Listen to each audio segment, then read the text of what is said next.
Good morning, Dog Nation. I'm Brandon Adams, and this is DawgNation Daily, the daily podcast for Georgia Bulldogs fans, presented by Engineered Solutions of Georgia. And we're still not live, and I can't believe that, but nonetheless, that's the case. However, I do have a quick update for you. Yesterday, I went and visited a new site. We may literally just pack up and move out of the studio. Within the next couple of days, we will do that if we don't get some sort of resolution. So I think that before this week is done, in some form, some fashion, somewhere on this planet, we're going to be back doing this show live again. That is really as much of a solemn vow to all of you as I can provide. But hard to believe it's come to this, but nonetheless, it looks like it has, and yet we are going to get it done. We're going to find a new home if necessary. Appreciate all the folks who are helping us do that, and we'll be back live again at some point in time here in the next couple of days. Feel pretty confident about that. For now, though, we're going to put on a happy face. We're going to do a great show. Kirby Smart speaking directly to Georgia fans, challenging you to make it a big day for the Dogs on Saturday. We believe you'll answer the bell on that because you have in the past. We'll talk about that today. We'll also look at the specific challenge of facing South Carolina here and what that means for the Georgia Bulldogs on Saturday. Connor Riley stops by. I'd like to talk to Connor about. We'll also look back on some of the other big moments of Week 2. We spent a lot of time yesterday on the Alabama-Texas game. Did not really have a chance yet to talk about the other games, but we'll do some of that here over the course of the next few minutes. So what do you say we get it started? We're glad to have you with us for it. It is DawgNation Daily, the daily podcast for Georgia Bulldogs fans, presented by Engineered Solutions of Georgia, and it begins right now. Today's episode of DawgNation Daily is brought to you by Engineered Solutions of Georgia. Dial 678-ESOG now for a solution to your foundation and waterproofing problems. Presented by DawgNation.com, this is DawgNation Daily, the daily podcast for Georgia Bulldogs fans. Here's your host, Brandon Adams. You know, I think many of you are aware of a narrative that had been out there about Georgia. In this case, I mean Georgia fans specifically at one point in time. Whether it was true or not, there's a thing in the past where Sanford Stadium was not really thought to be one of the most intense environments in the SEC of all the sort of houses of horror that you might go to in this league.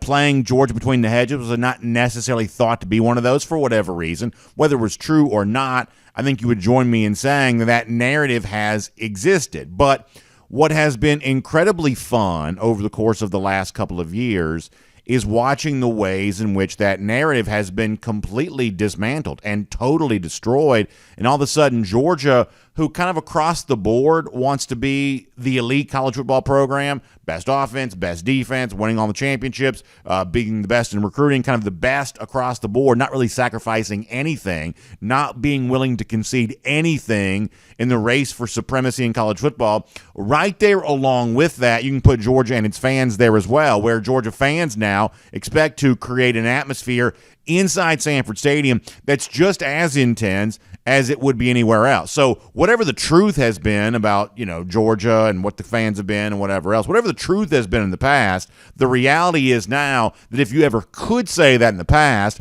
Georgia fans have seemingly made that impossible to say here the last couple of years. And Kirby Smart, to his credit, is always very quick to make the fans a part of the story. And look, this is the thing about college football I've always loved, is the fact that while the game is played by the 11 players battling the other 11 on the field and the coaches are, you know, kind of making their decisions during the game, that's essentially what the sport is. Kirby Smart has always been really good about making the rest of us, and in this case I'm putting myself in the category of fans just like you, he does a really good job of making the rest of us feel like we're a part of this. And we do know this. For those of you lucky enough to go to Sanford Stadium or lucky enough to be in these stadiums for college football, you know that the atmosphere, the crowd can be, to use an old football cliche, it really can be like a 12th man. It really can be like the kind of thing that feels like it changes the outcome of a game. For Georgia football, we kind of know that's the case. Let's go back a couple of years ago. Do you remember when Georgia was having its big home game that year against Arkansas, and everybody was so disappointed because even though College Game Day was coming to Athens that day, you know, Georgia got stuck with the noon game against Arkansas, and everybody was disappointed about that.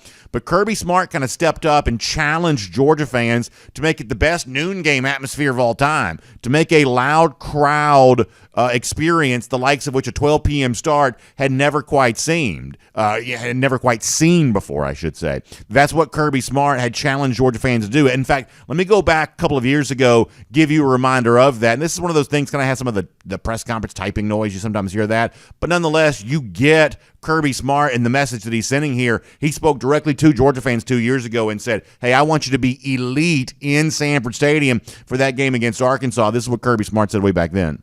I want to issue a challenge, and I want it to be heard right now. We got a huge game next week at 12 o'clock in Athens, Georgia.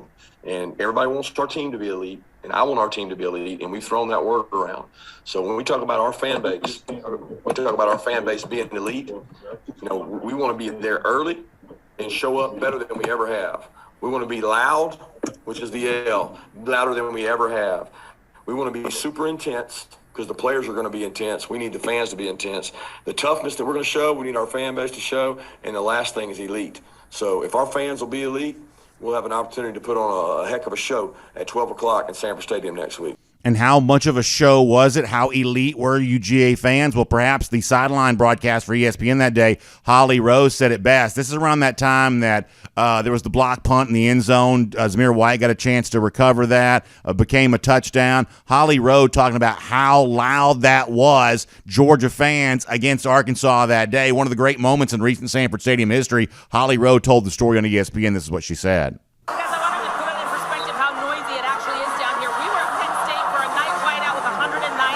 Couple weeks ago, it was 105. Today in this end zone, it's 110 decibels, almost as loud as the New York subway. 110 decibels, she says, right down there in that end zone. Georgia made it miserable for Arkansas that day. It was one of the great atmospheres in Sanford Stadium history, and it happened to take place at a 12 p.m. start, all because Georgia fans were more than happy to meet the challenge that Kirby Smart issued to them. Of course, what happened against Arkansas in 2021 paled in comparison to what would happen a year later when Georgia took on Tennessee. And y'all know the vibe around that game.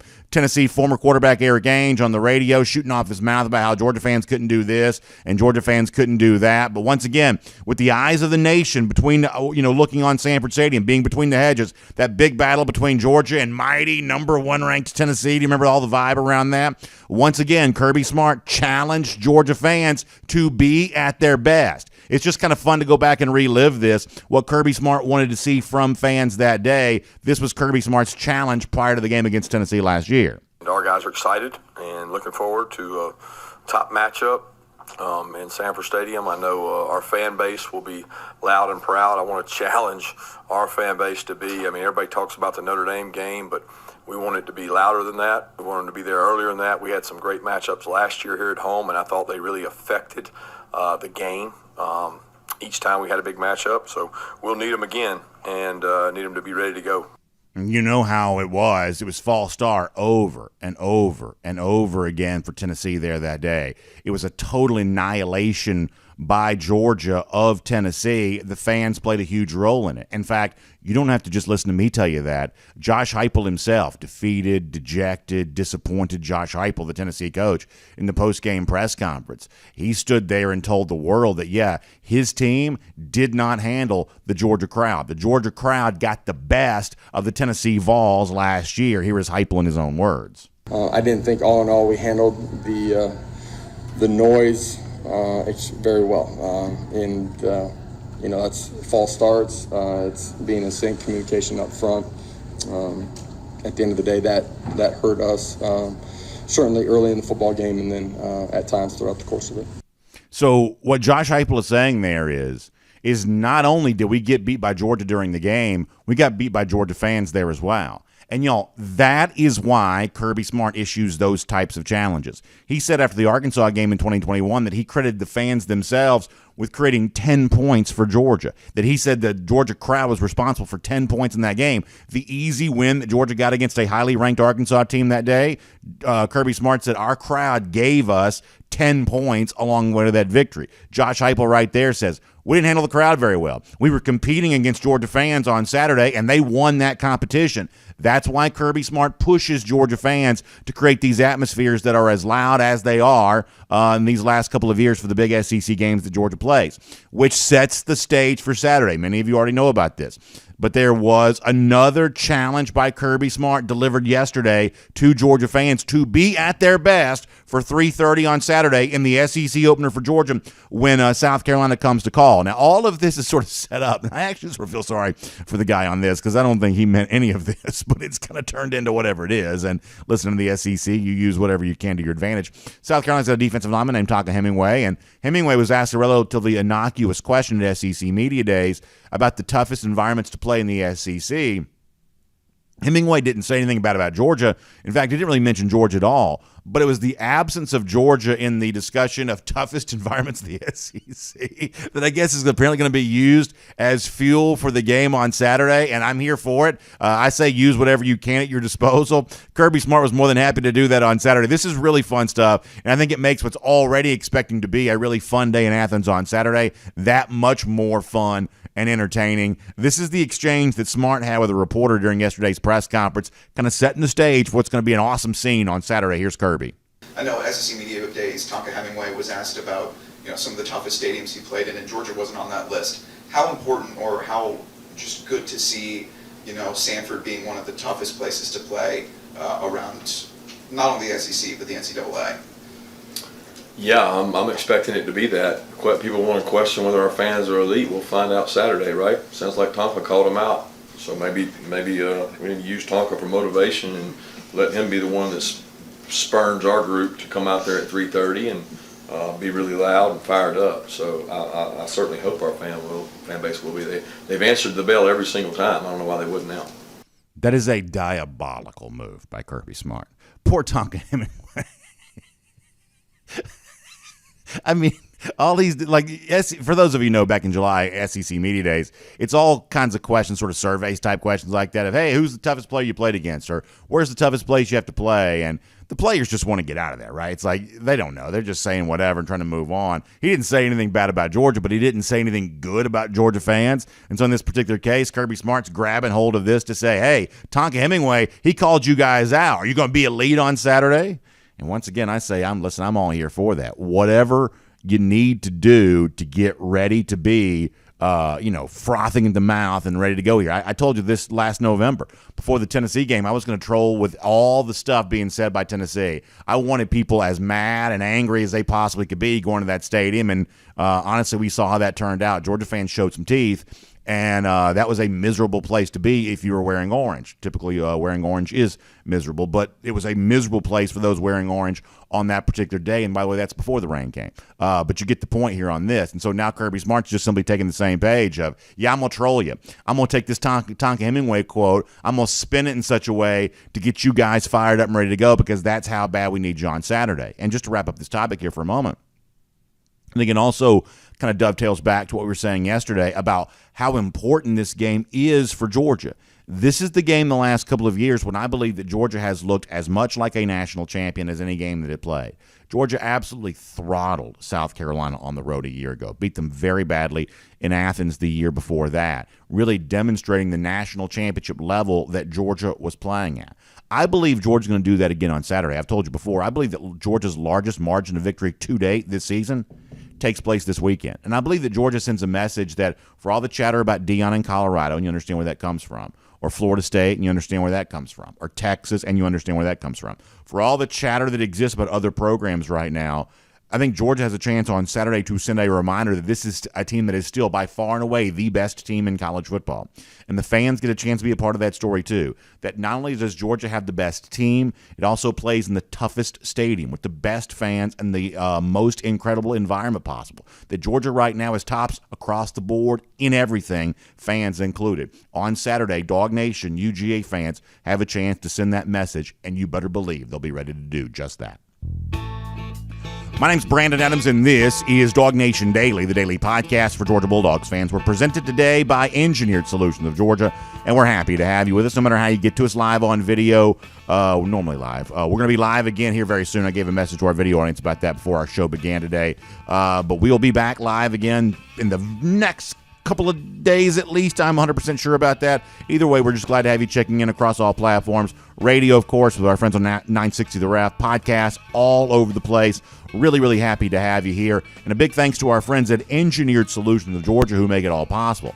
How about foundation and waterproofing issues? That's one of those things with Engineered Solutions of Georgia can be a huge concern, but with ESOG, they can step up and help you with one of the largest concerns that you may be facing as a homeowner. Because when you see the telltale signs, when it rains, water shows up in the basement or the crawl space or in the garage, somewhere where it's not supposed to be. And over the course of time, that water creeping in can cause some real damage to your home. But with Engineered Solutions of Georgia, they're able to get that taken care of. They're able to fix that for you because they've got an entire team of engineers on staff that are able to do that kind of great work for you. Same thing for the foundation stuff too. You see the cracks in the sheetrock. You see sometimes it's like a stair step looking crack in the brick. Once again, that can be the sign of a serious problem. All the more reason to have Engineered Solutions on the job, because that great unparalleled level of resources they have for you in a situation like that, they can do great work to fix those foundation, those waterproofing issues. Plus, our friends at ESOG, also proud partners of UGA.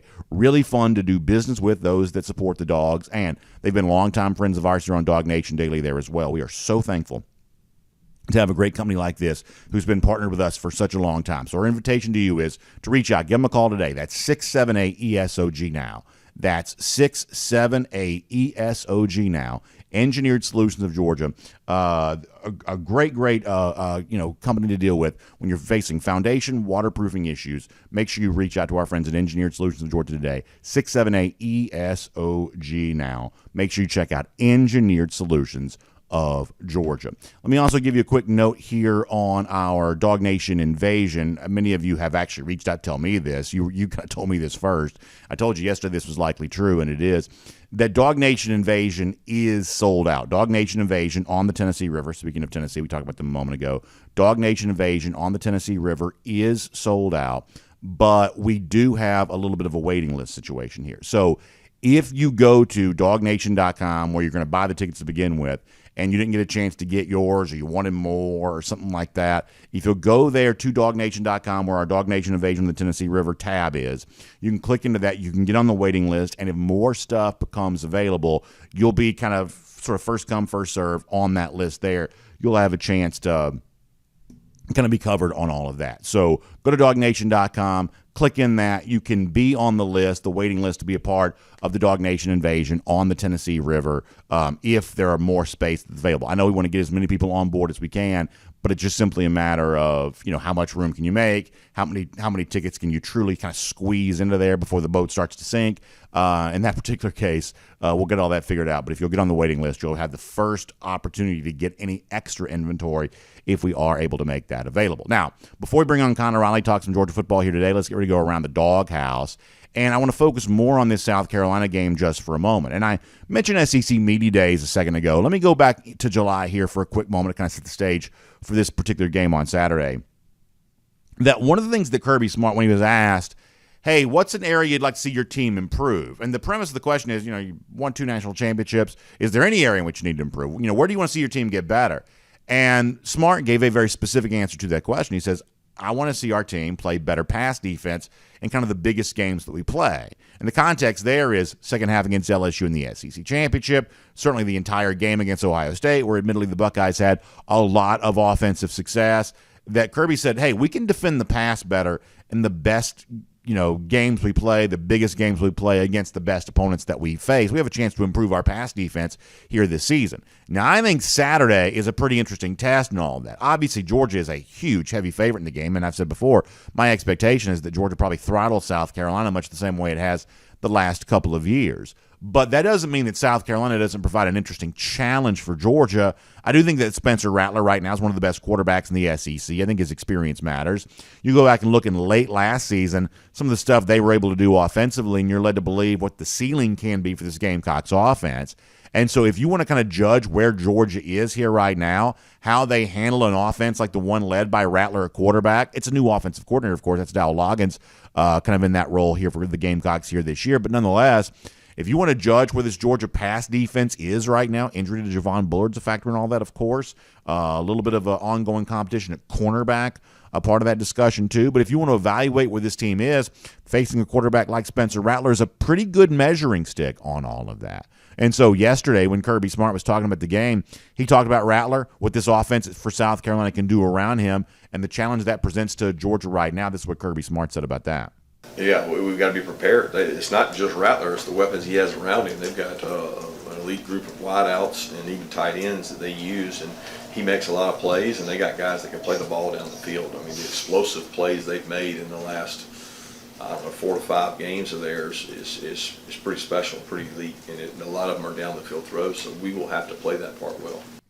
Yeah, so, I mean, I think that Kirby Smart says that very well, that, when you look at kind of the upper tier of quarterbacks in the SEC right now, that is still a race that's kind of ongoing. We would say that Rattler's a part of that. We would say that K.J. Jefferson from Arkansas is a part of that. We're going to kind of see who else joins that group. Perhaps it's Carson Beck there as well. But the one that we know is in some form or some fashion, Rattler played very big for South Carolina in games like the Tennessee game a year ago, things like that. He was a very big performer. So it provides a challenge for the Georgia defense to be ready to meet that against Rattler and the Gamecocks on Saturday, but it also provides an interesting counterpart for Carson Beck as he grows into his role. And we would say in week 2, his second start, he was probably better than he was in his first start. Numbers may not totally reflect that, but the overall poise, the confidence that he showed, I think he certainly looked more comfortable in the role of being the Georgia quarterback, an ongoing process for him. And then on Saturday, he gets a chance to kind of do battle with a guy who's achieved a little bit, who's had some big moments. And Carson Beck gets a chance to show how good he can be against another quarterback capable of putting up numbers. I think it sets up for a fun day in Sanford Stadium where we get a chance to learn exactly where Georgia is right now. As I've now said a few times, that South Carolina game the last couple of years has been one of the strongest validations of Georgia and its championship status. And on Saturday, we get to find out if that's going to be true once again. And that is Around the DawgHouse here on DawgNation Daily today. And before I bring on Connor Riley, let me also give a quick shout-out to our friends at the J. Stein Law Firm. Big part of what we do on game days, including giving out our player of the game that we announce on the DawgNation postgame show each and every Saturday, and you get a chance to vote for online at DawgNation.com. But when it comes to being hurt or injured in an accident, and something that's happened to you that's perhaps not your fault, and you need to have some retribution, you need to be made whole in regards to, that's where our friends in the J. Stein Law Firm are going to help you out with that, because they've been doing this, and they've got the resources to dedicate and devote to you that kind of personal attention that you deserve. Plus, not only that, Josh Stein, a double dog. It means he's got 2 degrees from Georgia, including graduating from the UGA Law School, more than 20 years of experience handling personal injury cases, perhaps just like yours. It's small firm attention, compassion that you deserve. You're not talking about thousands and thousands of cases where you're nothing but a file and nothing but a number. You're going to get personal attention with our friends at the J. Stein Law Firm, and that's always a really good thing. So check them out online at jsteinlawfirm.com. That's jsteinlawfirm.com. They got you covered on all of that. All right, before we're done here today, we got more of a look back on some of the stuff that happened week 2, kind of taking care of, paying close attention to the big results from the first real kind of big Saturday of the season. We'll give you some of that from last week here before we're done. But for now, on everything about Georgia, South Carolina, kind of what's next for these Dogs as the big step starts being taken towards the start of SEC play. Let's cover all of that right now with Connor Riley here on DawgNation Daily, presented by Engineered Solutions of Georgia. From Athens and across the SEC or wherever the recruiting trail may lead, here's a DawgNation.com insider. Appreciate Connor Riley joining us here on DawgNation Daily, presented by Engineered Solutions of Georgia today. And, Connor, I'm really excited about Saturday. The point that I've made a few times is you go back and look at what Georgia did on the road last year. I would say that you put the South Carolina game right there alongside TCU and Oregon, the most dominant games that Georgia played in its 2022 national championship season. The 2021 performance against South Carolina was as dominant as Georgia was along the way to its first national championship under Kirby Smart. That Georgia, I think, has a chance, given the history against South Carolina, recent history, to remind folks that it's still the best team in the country by a long shot based on how it plays against the Gamecocks, or perhaps if it's more, I guess, negative result, then it becomes a little bit of an indicator that, hey, this team does have a lot to work on, and maybe the gap between Georgia and everybody else isn't quite as wide as it's been. One way or another, I think we find something out about Georgia that's pretty fascinating on Saturday, and it's about time, after 2 dud weeks against opponents that didn't belong on the same field as Georgia, finally we get something that sort of feels like a real measuring stick type game for the Dogs. Yeah, and I think Kirby Smart and this team know that. We heard from Jamon Dumas-Johnson yesterday. He said that this is a statement game, a chance to go out there and send a message to the rest of the SEC. You've heard by now probably Kirby Smart challenging fans to show up and be loud. I think this is going to be a very strong environment for Georgia on Saturday, and it's unfortunate for South Carolina that they've had they drew the short end of the stick and draw Georgia first in SEC play in each of the last 2 years, and then again this season, obviously. I think they know this Georgia team that they had no control that the Oklahoma game got taken off the schedule, and that South Carolina is the first Power 5 opponent. And look, they're probably aware of the fact that people are saying it's a down year in the SEC. How good are these programs? All Georgia can do is go out there and play and beat the teams in their schedule, and I think they know that, with this being their first chance, they're going to have some eyeballs on them in that 3:30 CBS slot. They got a chance to go out there and show just how good this Georgia team is this season. And you mentioned the challenge of the fans, and obviously we talked about that a little earlier. To me, Connor, this has been one of the most fun things the last few years, and I think a lot of this actually predates Kirby, to be honest with you, but it's seemingly taken a step even to a higher direction in the Kirby Smart era, that whether it's fair or not, Georgia and Sanford Stadium at one point in time had the reputation of being a beautiful place, a wonderful atmosphere in terms of pregame vibes, tailgate, things like that, but not necessarily a house of horrors for the opposing team. And at one point, that was probably validated by the fact that Georgia didn't have the world's greatest home record. They lost some games at home over the course of a stretch of time there, and you can't have a great home field advantage if you're not winning all of your home games. But the last few years, certainly Arkansas for the noon start in 2021, clearly Tennessee a year ago. We could cite other examples. I believe South Carolina on Saturday, the next chapter in all of this. I think one of the fun things about Georgia in this current era is the fact that Sanford Stadium now, I think, creates for big games an atmosphere that's really right there alongside anything else you want to mention. And I love the way that Kirby always is quick to give credit to the fans on this, the opposition, quick to admit that, it was a factor for us. I just think that's been one of the cool evolutions of Georgia football the last few years, and I'm sure you'd probably agree. Yeah, I can remember when I was in college, home loss to Missouri, home loss to Georgia Tech. It was not always, a big-time environment that opponents feared coming in, and now Georgia's got the longest home winning streak in the country. This is a team that last lost a home game in the 2019 season in rather stunning fashion against South Carolina. It's a Georgia fan base that shows up. We mentioned the Tennessee game. The Arkansas game a few years ago at a noon kickoff was about as good of an environment you're going to see for a noon kickoff there. And Kirby Smart knows exactly how to needle this fan base and get them to be loud and get them to show up and get them to make an impact. We saw it happen in the 2019 Notre Dame game. We saw it happen against Tennessee last year. I think we're going to see it again against South Carolina on Saturday. Yes, South Carolina played North Carolina in Charlotte, but this is South Carolina's first true road game of the season.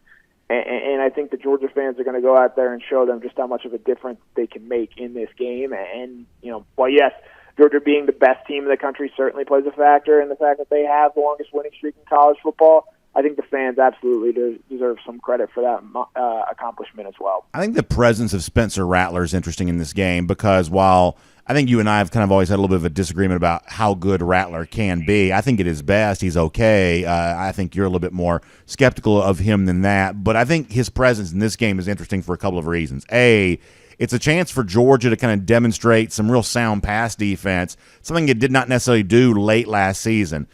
Second half of the LSU game, Ohio State game. That's an area which back at SEC Media Days, Kirby Smart said he wanted to see improvement from this team in terms of how it defended the pass. The Javon Bullard injury probably complicates some of this a little bit, but going out there and defending Rattler well, I think it's a big job for Georgia this weekend. And for Carson Beck to have a quarterback on the other side who's capable of making some plays. I think in a roundabout way that creates kind of an interesting comparison for Beck as he tries to step his level up in his first start, against an SEC foe here. So I think all of that kind of creates a scenario where I don't believe that South Carolina is very good, but I think that Rattler's the kind of player who could at least make how Georgia defends him and how Beck compares himself to him. I think that the presence of Rattler at least makes that a little bit interesting on Saturday.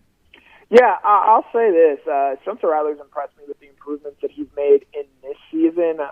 Yes, he got sacked 9 times against North Carolina.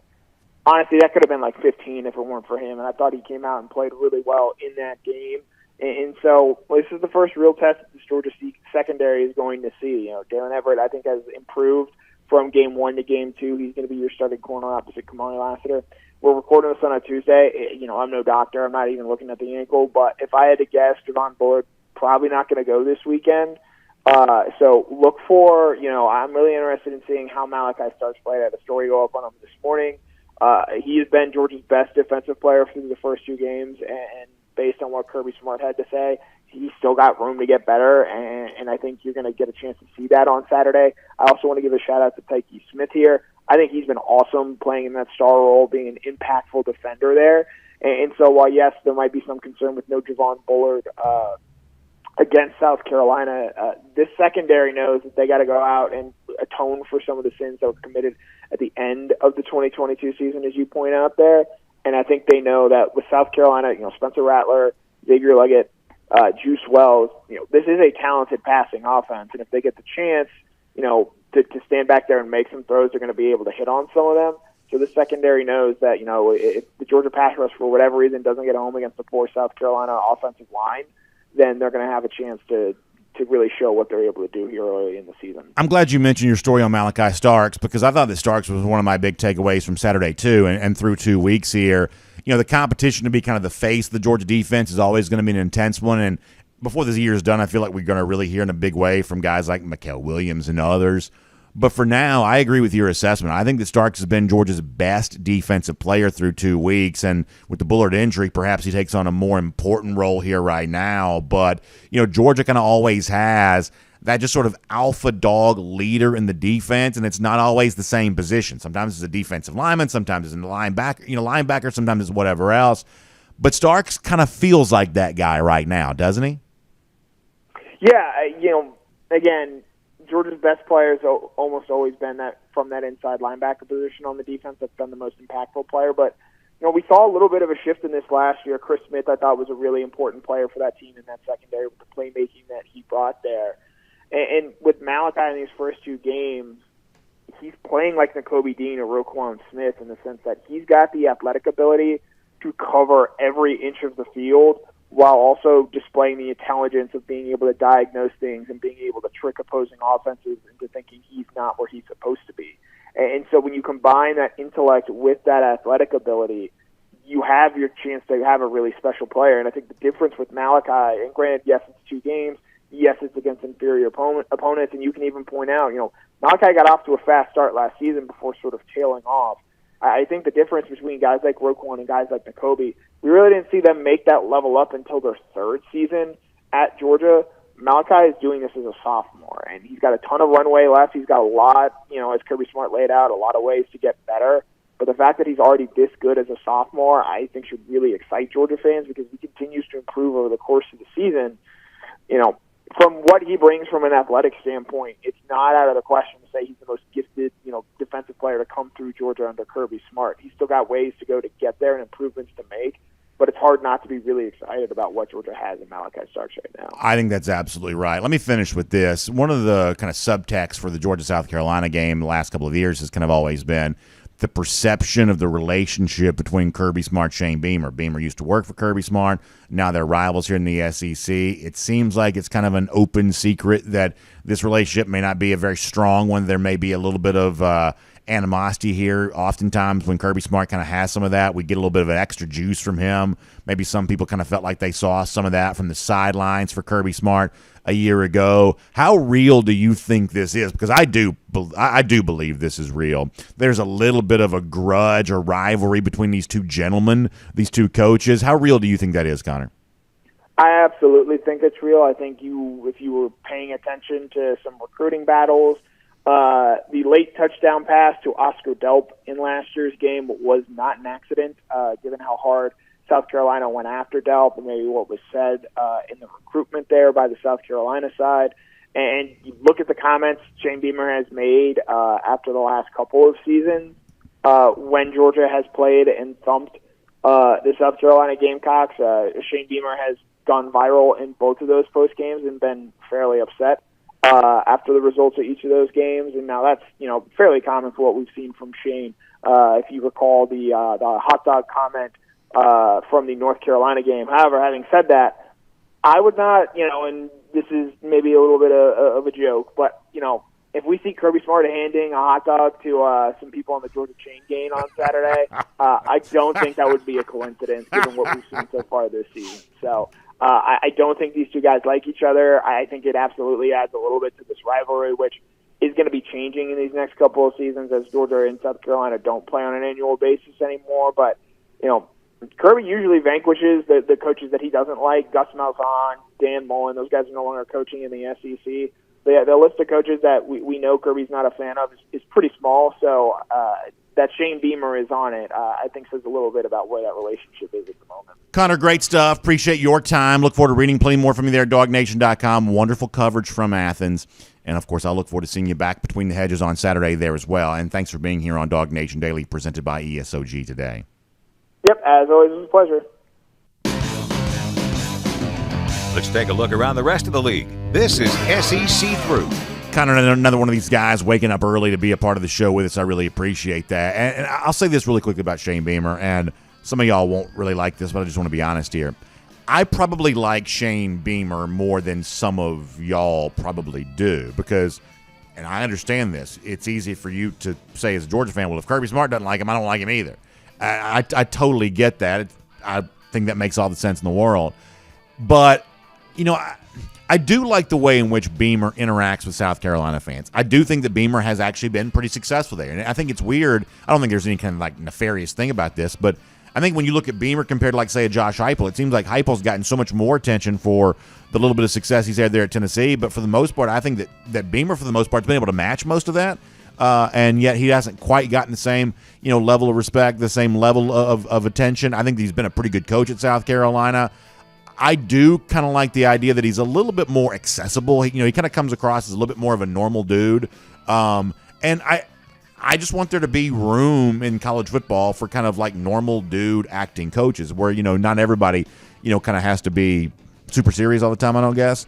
So there's an element to me which, I want there to be a lane for coaches like this in college football, a way for a guy to be, somewhat, kind of a friendly face of a program. So I don't dislike Shane Beamer. I kind of like seeing guys like that have, a little bit of success, but I understand where a lot of Georgia fans come from on this, which is, well, if Kirby Smart doesn't like him, I don't like him either. So that kind of sets the stage for Saturday there on that. Now, before we kind of look too far ahead into the Week 3 world of things, let's get ready to go cruise around the SEC, courtesy of Royal Caribbean here today. And I'm going to recap some of the Week 2 stuff that we did not get a chance to talk about yesterday here in a moment. But prior to that, let me remind you about Royal Caribbean and Jessica Slater, a great travel agent, specially selected for us by Royal Caribbean. Royal Caribbean believes that a great Royal Caribbean cruise vacation is made even better when a great travel agent helps you book it, because there's just so many complicated things to deal with. Which port do you want to sail out of? Which ship do you want to go on? Which itinerary do you want to pursue?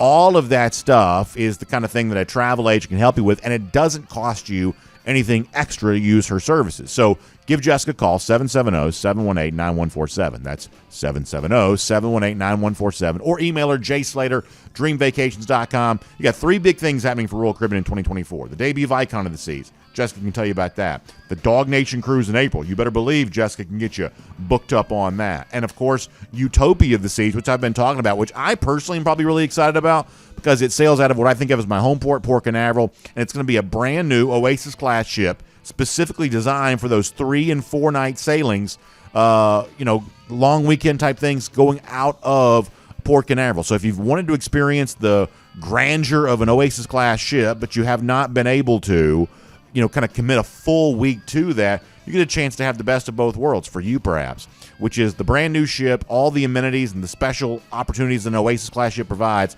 and yet on that shorter 3-night or 4-night type stay. That's just a really incredible thing. So make sure you check all of that out today. All right. Let us go back through some of the big moments from week 2, because I do think that, you had some narratives kind of take an interesting spin, an interesting twist based on the events of last Saturday. And admittedly, you got to treat Colorado right now as a very big story in college football. I am always the kind of person who typically wants to try to push back against certain overreactions or be somewhat contrarian in the face of what common opinion might be. But I think right now you have to treat Colorado as a really, really big deal. They won a game week 1 as a 3-touchdown underdog to the national runner-up TCU. I don't mind telling you, I openly question whether or not they could sort of step back up and do that again 2 weeks in a row. And not only did they win against Nebraska, but they won easily. Now, Nebraska's not very good, I understand that. But Colorado as a program only won 1 game a year ago. And yeah, I know it's a new coach, and he brought in almost an entirely new roster. But still, I think the dramatic nature of the turnaround that's ongoing here at Colorado, I think it's difficult to overstate. That's really very impressive. Now, I don't know how good it's going to be or how far it's going to go, but to do this 2 weeks in a row is certainly a better level of play than I thought was possible from Dion and the Colorado Buffaloes right now. Really pretty impressive stuff. Speaking of the Pac-12, Auburn traveled into Pac-12 territory last week. Got a win against Cal, and it was not pretty. Right now, Auburn just does not have much at quarterback. Peyton Thorne is just not a dynamic player at that position. They have to play Robbie Ashford some because of what he's able to do with his legs, but Ashford doesn't quite have the throwing capability to be the full-time quarterback there. And to me, one of the most interesting stories, and I still don't think, like the national reporters, the national media types, I still don't think they've quite covered this enough. I think one of the most interesting stories in college football of this past offseason was a lot of would-be potential transfer quarterbacks apparently wanted no part of the SEC. Hartman went to Notre Dame. Sam Hartman left Wake Forest to go to Notre Dame without apparently really ever considering anywhere in the SEC. Supposedly he was offered, all kinds of stuff, but didn't want to do it. Drake May didn't transfer at all. He said that he turned down $1 million+ offers to stay there at North Carolina. Michael Pratt didn't leave Tulane. He could have gone to Florida. A lot of big Van Dyke, the Miami quarterback who actually played really well against Texas A&M, could have gone to Alabama. He didn't do that. I think the most interesting thing of this offseason was all of the potential kind of game-changing quarterbacks that could have come to the SEC and changed the fortunes for the team they transferred to. They just chose not to do that. And right now you see Auburn, who is clearly better with Hugh Freeze as head coach. I don't believe Brian Harsin probably wins this game a year ago. They're clearly better with Hugh Freeze as head coach. But, man, they are limited at quarterback right now, which ultimately limits what they probably have a chance to do. I mentioned Texas A&M.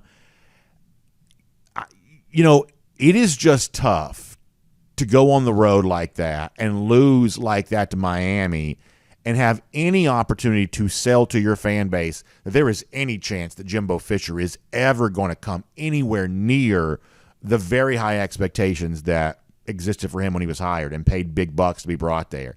And obviously, as I've kind of now said repeatedly, I've got egg on my face about this one in a very big way because I assumed spending big bucks to hire a national championship winning coach was something of a sure thing for Texas A&M, but Jimbo Fisher apparently is just not that guy.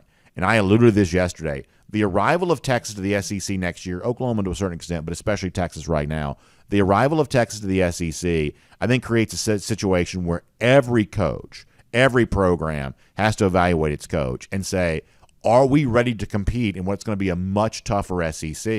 If that's true for the entirety of the league, it's especially true for Texas A&M because they share the state with the Longhorns. And right now, Texas A&M just does not play at that level. Tough time to be Jimbo Fisher. I'll really quickly say Notre Dame. Right now, that looks like a pretty good football team. They kind of handled NC State pretty easily. They've got a matchup coming 2 weeks from now against Ohio State. That'll be a big, fun game. Ole Miss went on the road, won at Tulane.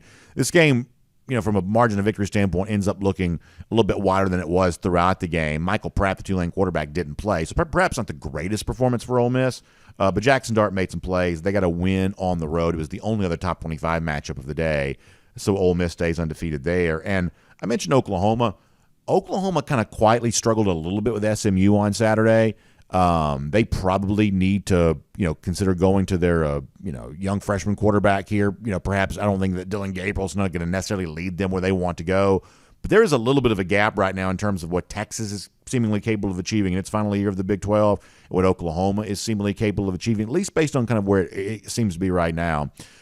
Pretty big advantage for Texas in comparison to Oklahoma there for these two teams in the final year before they join the SEC. And for now, we'll get ready to say that is cruising around the SEC, courtesy of Royal Caribbean. And, of course, we broadcast live every day from right here in the Dunwoody area. It's a wonderful part of the Atlanta area. And if you're ever thinking about traveling to Atlanta and you want to be in, like, say, Buckhead or Midtown or downtown, but you don't quite want the hustle and bustle that's sort of associated with being, spending the night and staying in the hotel in that area. You want something that's a little bit, more relaxed, maybe a little bit more family-friendly or whatever. Well, that's what our friends right here in Dunwoody can provide. I want you to be aware of our friends at Discover Dunwoody, because Discover Dunwoody really gives you an opportunity to kind of become more acquainted with all of the options available to you when you stay here in the Dunwoody area of Atlanta. I'm talking about 2,100 hotel rooms, like 9 different hotels right here in this area, a couple hundred restaurants, like 300 different shopping experiences, all nestled right in between 2 great MARTA stations. So you can come here, stay in Dunwoody, you can hop on MARTA, and if you need to be in Buckhead or you need to be Midtown, you need to be downtown for a big event, something like that, you have a great, convenient access to all that, but you're also kind of removed from the hustle and bustle, but you still got great restaurant options. I'm talking about wonderful, fine dining, fast casual, everything in between, all kinds of cool shopping experiences, all of that right here in Dunwoody, plus a great collection of affordable and very, very nice hotel rooms there too. So check out discoverdunwoody.com/DawgNation for more details on that. That's discoverdunwoody.com/DawgNation for more details on that today. All right, we'll give out a golden shoe here today, and one of our good friends, our buddy UGA Nation 412 on Twitter, who gave me a really cool thing the other day. I showed you that, the great woodworking. He says, me and a friend are working in Illinois at Clinton Nuclear Station. We decided to come to the Casey band concert.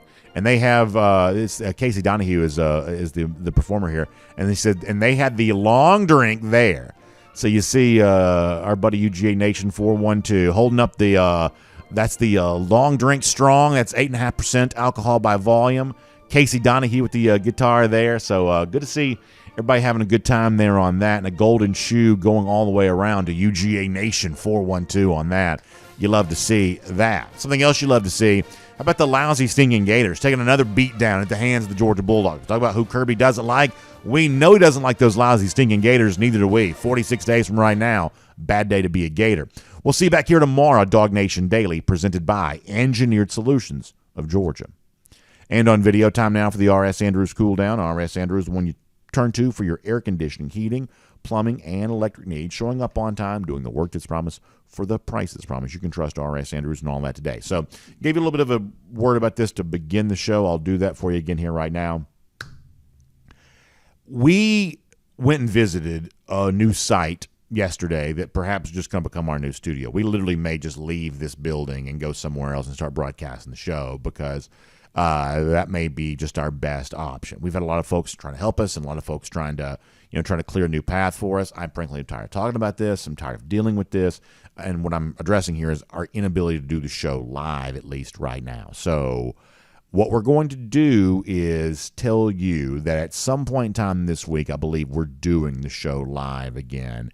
And when we do, I'll make sure to give you a big indication, big announcement, whatever else. But just know that I'm as ready for this to be over with as you are. But for those of you who have been patient with us throughout all this, I certainly appreciate that. 99% of you kind of watch the show after the fact anyway, so it probably doesn't impact you quite as much. But it certainly impacts me a little bit from the standpoint there's just a different vibe when you're doing the show live at the normal time. There's just a different energy created around that.